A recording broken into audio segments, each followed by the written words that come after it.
Hi hello family, ಎಲ್ಲರಿಗೂ ಅಮ್ಮಾಸ್ ಕೈರುಚಿ ಚಾನಲ್ಗೆ ಸ್ವಾಗತ. ಇವತ್ತಿನ ವಿಡಿಯೋನಲ್ಲಿ ನಾವು ತುಂಬ ಡಿಫ್ರೆಂಟ್ ಆಗಿರುವಂತಹ ಹಾಗೆ ತುಂಬ ವಿಭಿನ್ನವಾಗಿರುವಂಥ ಮಾರ್ನಿಂಗ್ ಟೈಮ್ ಬ್ರೇಕ್ಫಾಸ್ಟ್ ರೆಸಿಪಿನ ತೋರಿಸ್ತಾ ಇದ್ದೀವಿ. ಯಾವಾಗಲೂ ಒಂದೇ ಥರ ದೋಸೆ ತಿಂದು ಬೇಜಾರಾಗಿದ್ದರೆ ಒಂದ್ಸಲ ಈ ರೀತಿ ನಾವು ತೋರಿಸೋ ಥರ ತುಂಬ ಡಿಫ್ರೆಂಟಾಗಿ ತುಂಬ ರುಚಿಯಾಗಿ ಬರುವಂತಹ ಬನ್ ದೋಸೆ ರೆಸಿಪಿನ ಟ್ರೈ ಮಾಡಿ. ಒಂದೇ ರೀತಿಯ ದೋಸೆ ಬ್ಯಾಟರ್ನಲ್ಲಿ ನೀವು ಎರಡು ವಿಭಿನ್ನವಾದ ದೋಸೆನ ನೀವು ಮಾಡ್ಕೋಬೋದು. ಇದೊಂದು ಬನ್ ದೋಸೆ ರೆಸಿಪಿ ತುಂಬ ವಿಭಿನ್ನವಾಗಿರುತ್ತೆ. ಹಾಗಾದರೆ ಬನ್ನಿ ಈ ಒಂದು ರೆಸಿಪಿ ಮಾಡೋಕ್ಕೆ ಏನೆಲ್ಲ ಬೇಕು ನೋಡೋಣ. 1 ಕಪ್ಪಷ್ಟು ರವೆನ ತೊಗೊಂಡಿದ್ದೀವಿ, ಅರ್ಧ ಕಪ್ಪಷ್ಟು ಅಕ್ಕಿ ಹಿಟ್ಟನ್ನು ತೊಗೊಂಡಿದ್ದೀವಿ, 1/4 ಕಪ್ಪಷ್ಟು ಮೊಸರನ್ನು ತೊಗೊಂಡಿದ್ದೀವಿ.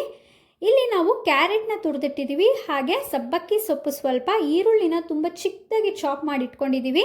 ಹಾಗೆ ಇಲ್ಲಿ ಸ್ವಲ್ಪ ಕೊತ್ತಂಬರಿ ಸೊಪ್ಪು, ಸ್ವಲ್ಪ ಕರಿಬೇವಿನ ಸೊಪ್ಪು, ಸಾಸಿವೆ, ಜೀರಿಗೆ, ಸ್ವಲ್ಪ ಒಂದು ಅರ್ಧ ಟೇಬಲ್ ಸ್ಪೂನಷ್ಟು ಸೋಡಾ, ಚಿಲ್ಲಿ ಫ್ಲೇಕ್ಸ್ನ ತಗೊಂಡಿದ್ದೀವಿ. ಚಿಲ್ಲಿ ಫ್ಲೇಕ್ಸ್ ಬದಲು ನೀವು ಹಸಿಮೆಣಸಿನ್ಕಾಯಿನ ಚಿಕ್ಕದಾಗಿ ಚಾಪ್ ಮಾಡಿ ಕೂಡ ಹಾಕೋಬೋದು, ಇಲ್ಲ ಈ ರೀತಿ ಚಿಲ್ಲಿ ಫ್ಲೇಕ್ಸ್ ಆದರೂ ಹಾಕೋಬೋದು ಖಾರಕ್ಕೆ. ರುಚಿಗೆ ತಕ್ಕಷ್ಟು ಉಪ್ಪು ಮತ್ತು ಎಣ್ಣೆ, ಹಾಗೆ ಇಲ್ಲಿ ಸ್ವಲ್ಪ ಒಂದು ಅರ್ಧ ಟೇಬಲ್ ಸ್ಪೂನಷ್ಟು ಕಡಲೆಬೇಳೆನೂ ಕೂಡ ತೊಗೊಂಡಿದ್ದೀವಿ. ಈಗ ಹೇಗೆ ಮಾಡೋದು ಅಂತ ನೋಡೋಣ. ಒಂದು ಮಿಕ್ಸಿ ಜಾರ್ಗೆ 1 ಕಪ್ಪಷ್ಟು ರವೆ, ಅರ್ಧ ಕಪ್ಪಷ್ಟು ಅಕ್ಕಿ ಹಿಟ್ಟು, 1/4 ಕಪ್ಪಷ್ಟು ಮೊಸರು, ಹಾಗೆ ರುಚಿಗೆ ತಕ್ಕಷ್ಟು ಉಪ್ಪನ್ನು ಹಾಕಿ ಒಂದು ಲೋಟದಲ್ಲಿ 2 ಲೋಟದಷ್ಟು ನೀರನ್ನು ಹಾಕಿ ಬಿಡಬೇಕಾಗತ್ತೆ. ಇದನ್ನು ನೀವು ಒಂದು 5 ನಿಮಿಷಗಳ ಕಾಲ ಹಾಗೆ ನೆನೆ ಹಾಕಬೇಕಾಗತ್ತೆ. ಒಂದು 5 ನಿಮಿಷ ಆದಮೇಲೆ ಇದನ್ನು ನೋಡಿ ನಾವಿಲ್ಲಿ ನುಣ್ಣಕ್ಕೆ ರುಬ್ಬಿಟ್ಕೊಂಡಿದ್ದೀವಿ. ನೋಡಿ ಈಗ ದೋಸೆ ಬ್ಯಾಟರ್ನ ಈ ರೀತಿಯಾಗಿ ನಾವು ರೆಡಿ ಮಾಡಿ ಇಟ್ಕೊಂಡಿದ್ದೀವಿ. ಈಗ ರೆಡಿ ಮಾಡ್ಕೊಂಡಿರುವಂತಹ ಮಿಶ್ರಣನ ನಾವಿಲ್ಲಿ ಒಂದು ದೊಡ್ಡ ಪಾತ್ರೆಗೆ, ಒಂದು ದೊಡ್ಡ ಬೌಲ್ಗೆ ಹಾಕೊಂಡಿಟ್ಕೊಂಡಿದ್ದೀವಿ. ಅದಾದಮೇಲೆ ನಾವಿಲ್ಲಿ ಒಂದು ಚಿಕ್ಕ ಬಾಣಲಿಗೆ ಒಂದು 3ರಿಂದ 4 ಟೇಬಲ್ ಸ್ಪೂನಷ್ಟು ಎಣ್ಣೆನ ಹಾಕ್ಕೊಂಡಿದ್ದೀವಿ. ಎಣ್ಣೆ ಸ್ವಲ್ಪ ಬಿಸಿ ಆದಮೇಲೆ ನಾವಿಲ್ಲಿ ಒಗ್ಗರಣೆಗೆ ಸ್ವಲ್ಪ ಸಾಸಿವೆ, ಹಾಗೆ ಸ್ವಲ್ಪ ಜೀರಿಗೆ, ಒಂದು ಅರ್ಧ ಟೇಬಲ್ ಸ್ಪೂನಷ್ಟು ಹಾಕಿದ್ರೆ ಸಾಕಾಗತ್ತೆ. ಈಗ ಇದಕ್ಕೆ ಸ್ವಲ್ಪ ಕಡಲೆಬೇಳೆ, ಒಂದು ಅರ್ಧ ಟೇಬಲ್ ಸ್ಪೂನು, ಅಥವಾ ಜಾಸ್ತಿ ಇಷ್ಟಪಡೋರು 1 ಟೇಬಲ್ ಸ್ಪೂನು ಕಡಲೆಬೇಳೆ ಬೇಕಾದರೂ ಹಾಕೋಬೋದು. ಹಾಗೆ ಸ್ವಲ್ಪ ಕರಿಬೇವಿನ ಸೊಪ್ಪನ್ನ ಹಾಕಿ ಕಡಲೆಬೇಳೆ ಸ್ವಲ್ಪ ಎಣ್ಣೆಯಲ್ಲಿ ಚೆನ್ನಾಗಿ ಫ್ರೈ ಆಗೋವರೆಗೂ ಚೆನ್ನಾಗಿ ಫ್ರೈ ಮಾಡ್ಕೊಳ್ಳಿ. ಅದಾದಮೇಲೆ ಇಲ್ಲಿ ನಾವು ಒಂದು ದೊಡ್ಡ ಸೈಜು ಈರುಳ್ಳಿನ ತುಂಬ ಚಿಕ್ಕದಾಗೆ ಚಾಪ್ ಮಾಡಿ ಇಟ್ಕೊಂಡಿದ್ದೀವಿ. ಅದನ್ನು ಕೂಡ ಎಣ್ಣೆಯಲ್ಲಿ ಹಾಕಿ ಜಾಸ್ತಿ ಫ್ರೈ ಮಾಡೋ ಅವಶ್ಯಕತೆ ಏನಿಲ್ಲ. ಒಂದು 50%, ಒಂದು 50 ಭಾಗದಷ್ಟು ಸ್ವಲ್ಪ ಒಂದು 2 ನಿಮಿಷಗಳ ಕಾಲ ಹಾಗೆ ಎಣ್ಣೆಯಲ್ಲಿ ಫ್ರೈ ಮಾಡ್ಕೊಳ್ಳಿ. ಕಲರ್ ಚೇಂಜ್ ಆಗೋವಷ್ಟು ಏನು ಫ್ರೈ ಮಾಡೋದೇನು ಬೇಕಾಗಿಲ್ಲ. ನೋಡಿ ಈಗ ನಾವು ಒಗ್ಗರಣೆ ಕೊಟ್ಟಿರುವಂಥ ಈರುಳ್ಳಿ ಎಲ್ಲನೂ ಕೂಡ ಆ ಒಂದು ದೋಸೆ ಬ್ಯಾಟರ್ಗೆ ಹಾಕೋತಾ ಇದ್ದೀವಿ. ಈಗ ಇದಕ್ಕೇನೆ ಚಿಲ್ಲಿ ಫ್ಲೇಕ್ಸು, ಹಾಗೆ ಒಂದು ಅರ್ಧ ಟೇಬಲ್ ಸ್ಪೂನಷ್ಟು ಸೋಡಾ, ಕೊತ್ತಂಬರಿ ಸೊಪ್ಪು, ಕ್ಯಾರೆಟು, ಸಬ್ಬಕ್ಕಿ ಸೊಪ್ಪು ಇಷ್ಟನ್ನು ಕೂಡ ಹಾಕಿ ಚೆನ್ನಾಗಿ ಮಿಕ್ಸ್ ಮಾಡ್ಕೋತಾ ಇದ್ದೀವಿ. ಇಲ್ಲಿ ಚಿಕ್ಕ ಮಕ್ಕಳಿಗೆ ನೀವು ಈ ಒಂದು ಬನ್ ದೋಸೆನ ಕೊಡಬೇಕಾದ್ರೆ ಹಸಿಮೆಣಸಿನ್ಕಾಯಿನ ಹಾಕೋಬೇಡಿ. ನಾವು ತೋರಿಸಿರೋ ಥರ ಚಿಲ್ಲಿ ಫ್ಲೇಕ್ಸ್ನ ಹಾಕ್ಕೊಳ್ಳಿ. ದೊಡ್ಡವ್ರು ಏನಾದರೂ ಮಾಡ್ಕೊಂಡು ಕೊಡಬೇಕಾದ್ರೆ ದೊಡ್ಡವ್ರಿಗೆ ಹಸಿಮೆಣಸಿನ್ಕಾಯಿನ ಚಿಕ್ಕದಾಗೆ ಚಾಪ್ ಮಾಡಿ ಹಾಕಿ ತುಂಬ ಚೆನ್ನಾಗಿರುತ್ತೆ ಖಾರಕ್ಕೆ. ಅದಾದಮೇಲೆ ಕ್ಲೀನಾಗಿ ಅದನ್ನು ಮಿಕ್ಸ್ ಮಾಡಿ ದೋಸೆ ಬ್ಯಾಟರ್ನ ಎತ್ತಿಟ್ಕೊಂಡ್ಮೇಲೆ ಇಲ್ಲಿ ನಾವು ಚಿಕ್ಕ ಒಂದು ಪ್ಯಾನ್ಗೆ ಸ್ವಲ್ಪ ಎಣ್ಣೆನ ಹಾಕಿ ಕ್ಲೀನಾಗಿ ಸ್ಪ್ರೆಡ್ ಮಾಡಿದ್ದೀವಿ. ಈಗ ನಾವಿಲ್ಲಿ ಈ ಒಂದು ದೋಸೆನ ಹಾಕೋತಾ ಇದ್ದೀವಿ. ನಾವು ಮಾಮೂಲಿ ದೋಸೆನ ಹಾಕೋಬೇಕಾದ್ರೆ ತುಂಬ ತೆಳ್ಳಗೆ ಪೇಪರ್ ರೀತಿ ಅಥವಾ ಒಂದು ಮೀಡಿಯಮ್ ಆಗಿ ಒಂದು ದೋಸೆನ ಹಾಕೋತೀವಿ. ಆದರೆ ನಾವಿಲ್ಲಿ ಬನ್ ದೋಸೆನ ಮಾಡಬೇಕಾದ್ರೆ ಸ್ವಲ್ಪ ದಪ್ಪಗೆ ನಾವು ಹಾಕೋಬೇಕಾಗತ್ತೆ. ಜಾಸ್ತಿ ಸ್ಪ್ರೆಡ್ ಮಾಡೋದೇನು ಬೇಡ. ಇದು ಸ್ವಲ್ಪ ದಪ್ಪಗಿದ್ರೇ ತುಂಬ ಚೆನ್ನಾಗಿರುತ್ತೆ ರುಚಿ.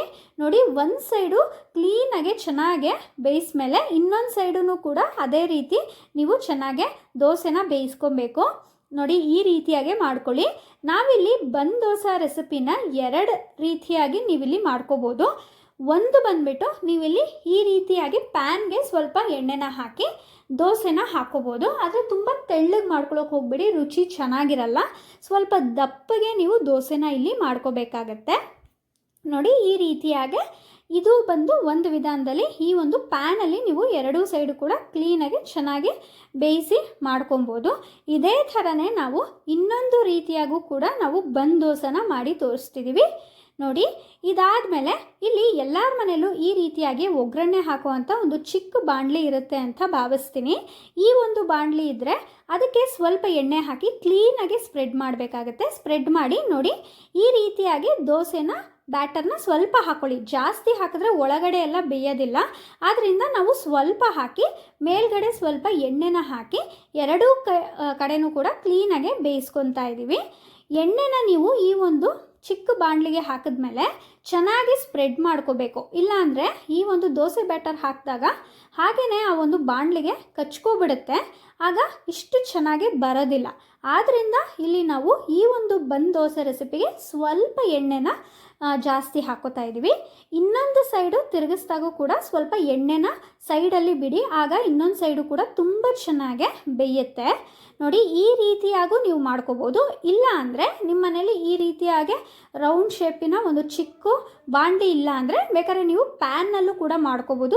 ಎರಡೂ ತುಂಬ ಚೆನ್ನಾಗಿರುತ್ತೆ. ನೋಡಿ ಎಷ್ಟು ಸಖತ್ತಾಗಿ ಬಂದಿದೆ. ಆ ಒಂದು ಶೇಪ್ ಆಗಿರ್ಬೋದು, ಕಲರ್ ಆಗಿರ್ಬೋದು, ತುಂಬ ಚೆನ್ನಾಗಿ ಬಂದಿದೆ. ಹಾಗೆ ಇದು ಆಚೆಗಡೆಯಿಂದ ತುಂಬ ಕ್ರಿಸ್ಪಿಯಾಗಿರುತ್ತೆ, ಹಾಗೆ ಒಳಗಡೆ ತುಂಬ ಸಾಫ್ಟಾಗಿರುತ್ತೆ. ಯಾವಾಗಲೂ ಒಂದೇ ಥರ ದೋಸೆ ರೆಸಿಪಿನ, ಉದ್ದಿನ ಬೇಳೆ ಹಾಕಿರೋ ದೋಸೆ ರೆಸಿಪಿನ ಟ್ರೈ ಮಾಡೇ ಇರ್ತೀರ. ಆದರೆ ಒಂದು ಸಲ ಇನ್ಸ್ಟೆಂಟಾಗಿ ಮಾಡುವಂಥ ಈ ಒಂದು ಬನ್ ದೋಸೆ ರೆಸಿಪಿನ ಎರಡು ವಿಧಾನವಾಗಿ ನೀವು ಮಾಡಿ ಟ್ರೈ ಮಾಡಿ ನೋಡಿ. ನಿಮಗೆ ಯಾವ ವಿಧಾನದಲ್ಲಿ ಇಷ್ಟ ಆಯಿತು ಅಂತ ನಮಗೆ ಕಮೆಂಟ್ ಮೂಲಕ ತಿಳಿಸಿ. ಮಾರ್ನಿಂಗ್ ಟೈಮ್ ಬ್ರೇಕ್ಫಾಸ್ಟ್ಗಾಗಿರ್ಬೋದು ಅಥವಾ ಒನ್ ಟೈಮ್ ಡಿನ್ನರ್ಗಾಗಿರ್ಬೋದು ಹೇಳಿ ಮಾಡಿಸಿರುವಂಥ ರೆಸಿಪಿ. ಈ ರೀತಿ ಒಮ್ಮೆ ಡಿಫ್ರೆಂಟಾಗಿ ಇನ್ಸ್ಟೆಂಟಾಗಿ ದೋಸೆ ರೆಸಿಪಿನ ಟ್ರೈ ಮಾಡಿ ರೆಸಿಪಿ ಹೇಗೆ ಬಂತು ಅಂತ ಹೇಳಿ. ಈ ಒಂದು ರೆಸಿಪಿ ನಿಮಗೆಲ್ಲ ಇಷ್ಟ ಆಗಿದೆ ಅಂತ ಭಾವಿಸ್ತೀನಿ. ಇಷ್ಟ ಆಗಿದರೆ ಅಮ್ಮಾಸ್ ಕೈ ರುಚಿ ಚಾನಲ್ನ ಸಬ್ಸ್ಕ್ರೈಬ್ ಮಾಡ್ಕೊಳ್ಳಿ. ಹಾಗೆ ಲೈಕ್, ಶೇರ್, ಕಮೆಂಟ್ ಮಾಡಿ. ನಿಮ್ಮ ಫ್ರೆಂಡ್ಸ್ ಆ್ಯಂಡ್ ಫ್ಯಾಮಿಲಿಗೂ ಈ ಒಂದು ವಿಡಿಯೋನ ಶೇರ್ ಮಾಡಿ. ನಿಮ್ಮ ಬ್ಯಾಚುಲರ್ಸ್ ಫ್ರೆಂಡ್ಸ್ಗೂ ಕೂಡ ಈ ಒಂದು ವಿಡಿಯೋ ಶೇರ್ ಮಾಡಿ. ತುಂಬ ಯೂಸ್ಫುಲ್ ಆಗುತ್ತೆ ಅಂತ ಹೇಳ್ತಾ, ಹಾಗೆ ನಿಮ್ಮ ಮನೇಲಿ ಏನಾದರೂ ಚಿಕ್ಕ ಮಕ್ಕಳಿದ್ರೆ ಅಂಥವ್ರಿಗೆ ಈ ರೀತಿಯಾಗಿ ನೋಡೋದಕ್ಕೆ ತುಂಬ ಅಟ್ರಾಕ್ಟಿವ್ ಆಗಿ ಕಾಣುವಂಥ ಈ ಒಂದು ಬನ್ ದೋಸೆ ರೆಸಿಪಿನ ಮಾಡ್ಕೊಂಡು ಕೊಡಿ. ತುಂಬ ಇಷ್ಟಪಟ್ಟು ತಿಂತಾರೆ. ಹಾಗೆ ಇದಕ್ಕೆ ಎಲ್ಲ ನಾವು ವೆಜಿಟೇಬಲ್ಸ್ ಹಾಕಿರೋದ್ರಿಂದ ಹೆಲ್ದಿ ಕೂಡ ಹೌದು. ಮಕ್ಕಳಿಗೆ ಈ ರೀತಿಯಾಗಿ ಮಾಡ್ಕೊಂಡು ಕೊಟ್ಟರೆ ಅವರು ನೋಡೋದಕ್ಕೆ ತುಂಬ ಅಟ್ರಾಕ್ಟಿವ್ ಆಗಿದ್ರೆ ತುಂಬ ಹೊಟ್ಟೆ ತುಂಬ ತಿಂದು ತುಂಬ ಖುಷಿ ಪಡ್ತಾರೆ. ಆದ್ದರಿಂದ ಹೇಳ್ತಾ ಇದ್ದೀನಿ. ನೋಡಿ, ಈ ಒಂದು ರೆಸಿಪಿ ನಿಮಗೆಲ್ಲರಿಗೂ ಇಷ್ಟ ಆಗಿದೆ ಅಂತ ಭಾವಿಸ್ತೀನಿ. ಇಷ್ಟ ಆಗಿದ್ರೆ ಇದೇ ಥರ ಅಮ್ಮಾಸ್ ಕೈ ರುಚಿ ಚಾನಲ್ನ ಸಬ್ಸ್ಕ್ರೈಬ್ ಮಾಡ್ಕೋತಾ ಇರಿ, ಫಾಲೋ ಮಾಡ್ತಾ ಇರಿ. ಇನ್ನೂ ತುಂಬ ಡಿಫ್ರೆಂಟ್ ರೆಸಿಪೀಸ್ ಜೊತೆ ನಿಮ್ಮ ಮುಂದೆ ಬರ್ತೀವಿ. ಅಲ್ಲಿವರೆಗೂ ಈ ವಿಡಿಯೋನ ನೀವು ಕೊನೆವರೆಗೂ ನೋಡಿದ್ದಕ್ಕಾಗಿ ಎಲ್ಲರಿಗೂ ತುಂಬ ಹೃದಯದ ಧನ್ಯವಾದಗಳು.